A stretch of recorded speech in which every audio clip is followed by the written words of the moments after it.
আমাদের চোখের দিকে তাকায়া আল্লাহর কথা শোনে, এটা বরকত হবে। নিজের ভালো দরকার, নিজের কল্যাণ দরকার, নিজের বিবেক, নিজের অনুভূতি দরকার। আমি যদি কিছুই উপলব্ধি না করি তো কি শুনলাম? 30 বছর জুমার বয়ান শুনে, 40 বছর ধরে জুমার বয়ান শুনতেছে, অথচ বেচারার কোনো পরিবর্তন নাই। তো এই কি জিন্দেগি?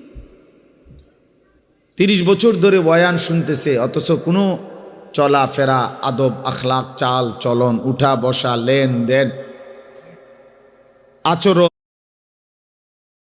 উচ্চারণ কিছুতেই পরিবর্তন নাই। তো কি ফায়দা হল বলেন? এই জন্য দয়া করে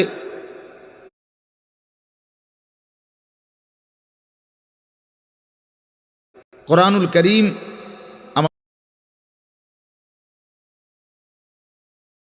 আমাদের জিন্দেগি পরিবর্তনের জন্য,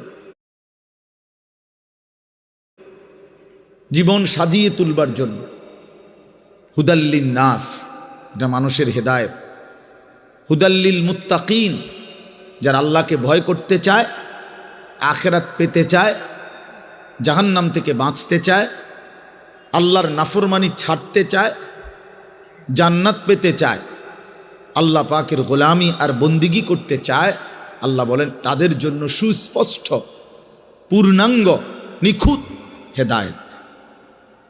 এখান থেকে জান্নাত, একদম নিখুঁত লোকেশন, কোরআনুল কারীম।